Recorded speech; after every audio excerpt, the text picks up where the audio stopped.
নমস্কার বন্ধুরা, কেমন আছো সবাই? আশা করছি তোমরা সবাই খুব ভালো আছো। বংনেচার টুকি চ্যানেলে আবারও চলে এসেছি আরও একটা ভিডিও নিয়ে। তো এখন দেখতে পাচ্ছ সকাল সকাল কিন্তু ঝাড় দেওয়া হচ্ছে। আর এই ঝাড় দেওয়ার কারণ হলো অনেক দিন ধরে পাতাগুলো পচে পচে একদম উঠোনটা নোংরা হয়ে গেছে, ওই জন্য একটু শুকনো হয়েছে, তাই মা উঠোনটা ঝাড় দিচ্ছে। আর এদিকে আমি চলে এসেছি বাসন মাজতে, কারণ সকালের খাওয়া দাওয়া হয়ে গেছে। তারপরে আমি একেবারে দুপুরে রান্নাবান্না সেরে এই প্রায় 10টা বাজে এখন ভাত খেয়ে মোটামুটি থালা বাসন ধুতে চলে এসেছি। কারণ ওই একটা তরকারি একটুখানি বাকি আছে, ওর জন্য যদি মানে আবার দ্বিতীয়বার রান্না করতে হয়, ওই জন্য একেবারে রান্নাটা সেরেই উঠলাম। পরে যদি আরেকটা তরকারি থাকতো সে ব্যাপারটা আলাদা। তো এই যে আমি এখন এই কাজগুলো করছি, আর মা ওদিকে ঝাড় দেওয়া কাজটা শেষ করছে। আর প্রচুর রোদ উঠলে পরে আর পারা যাবে না, ওই জন্য এখনই করে নিচ্ছে। তো 10টা মানে এখন কিন্তু প্রচুর রোদ, তোমরা বুঝতেই পারছো কেমন পরিমাণে রৌদ্র বা গরমটা ছেড়েছে এই কয়েকদিন। এই সবেদা গাছের পাতা পড়েছে সারা বর্ষাকাল, তো মানে সারা বর্ষাকাল বলতে এই তো বর্ষাকাল। আর এখন দেখো আমি এই কয়েকটা জিনিস নিয়ে যাচ্ছি রোদ দেওয়ার জন্য, কারণ এই রোদ চলে গেলে আর পাওয়া যাবে না, তাই এই সুযোগে সদ্ব্যবহারটা করে নিচ্ছি এখন। আর একটু রোদ দিয়ে একবার ওই পাশে দেই, কাটার পর্যন্ত তুলে দেবো।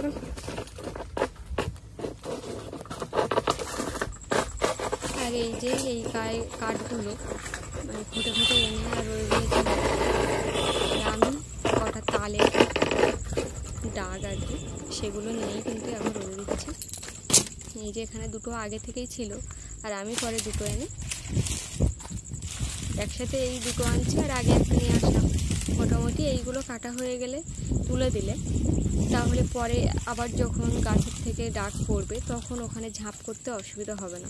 আর এখন বর্ষার সময় সেগুলো খুব অসুবিধা হয়, যখন মানে এইগুলোর উপরে যদি আর নতুনগুলো থাকে তখন এগুলো পচে যায়, তো সেই জন্য আর কি। তো বন্ধুরা, গ্রামের দিকে কিন্তু এই সমস্ত কাজ মোটামুটি রোদ বেরোলেই কিন্তু আমাদের জ্বালানি সংগ্রহ করতে হবে, না হলে হ্যাঁ বলতে পারো গ্যাস নেই তা নয়, গ্যাস আছে, কিন্তু উনুনে জাল দিয়ে দিয়ে এমন অভ্যাস হয়ে গেছে যে মনে হয় গ্যাস জ্বলছেই না। আর এই একটা গাছ, এটা নাকি ফুল গাছ, আমি প্রথম ভেবেছিলাম খারকোল গাছ টাছ হবে, তো পরে শুনলাম ফুল গাছ। এই যে তারপরে চলে আসলাম চুলটা একটু কাটতে, কারণ এত পাতলা হয়ে গেছে আগার দিকটায়, ওই জন্য আর কি একটু না কাটলে হচ্ছে না। তো কেটেই দিলাম, কিন্তু কাটতে কাটতে অনেকটা পরিমাণেই কেটে ফেলেছি। তো যাই হোক, মানে আর এত গরম পড়েছে, আর চুলগুলো না কাটলে না প্রচুর পরিমাণে জড়ায়, তাই জন্য আমি একটু দেখে নিচ্ছি দুই দিকটা থেকে।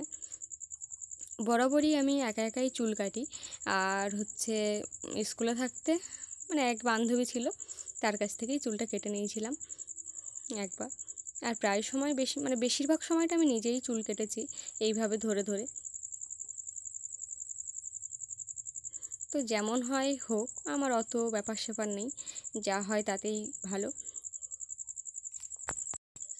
চুল কাটাটা ঠিক আছে কি না ওই জন্য শাশুড়ি মাকে একটু দেখিয়ে নিলাম, কিন্তু বলল যে ওদিকে উঁচু হয়ে গেছে, এদিকটায় নিচু হয়ে গেছে। মানে আমি বলি ওই যাই হয় হোক, সেটা বড় কথা নয়, চুলটা যে কাটা হয়েছে এটাই বড় কথা। সব আগাগুলো মোটামুটি কেটে দিয়েছি।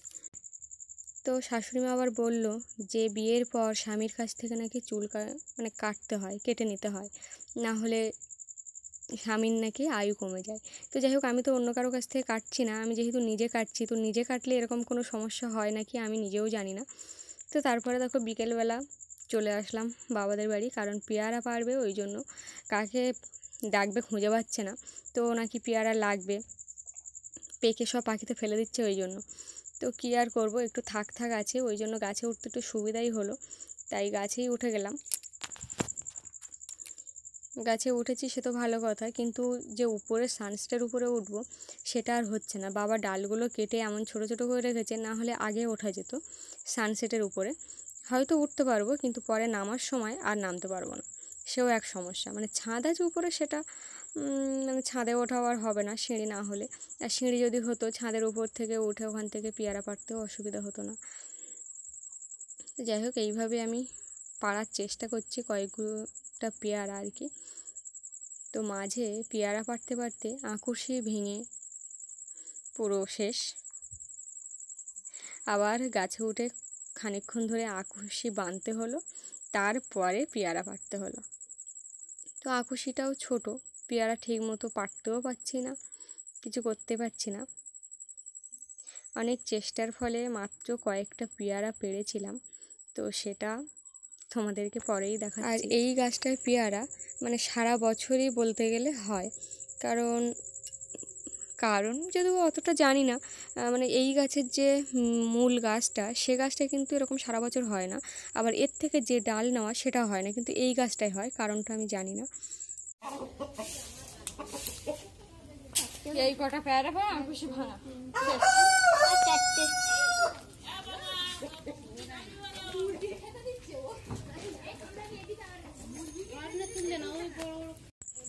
তো পেয়ারাগুলো প্রায় মানে কাঁচাই ছিল, আর একটা যে বড় পেয়ারা দেখছিল ওটা কিন্তু পাখিতে খাওয়া। তো আমি সেখান থেকে বাড়িতেই চলে আসলাম, একটু কলে যাওয়ার আছে ওই জন্য, আর জামা কাপড়গুলো তুলিনি, ভাত খাসনি, তো ওই জন্যই চলে এসেছি বাড়িতে। কোথায় ছোট ছোট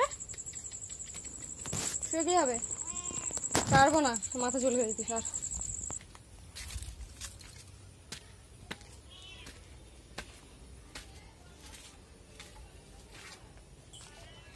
তো এই যে ব্যাগটা দেখতে পাচ্ছ, অনেক দিন ধরে কিন্তু কাদা জল মুখে পড়েছিল, তো মনেই ছিল না রৌদ্রে দেওয়ার জন্য, কিন্তু আজকেই শেষমেশ ধুয়েই দিলাম।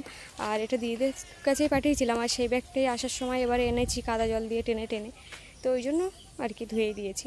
আর যেহেতু বেলা একদম বসে গেছে আর কি, মানে বেলা ডুবে গেছে, ওই জন্য জামা কাপড়গুলোও তুলে নিচ্ছি।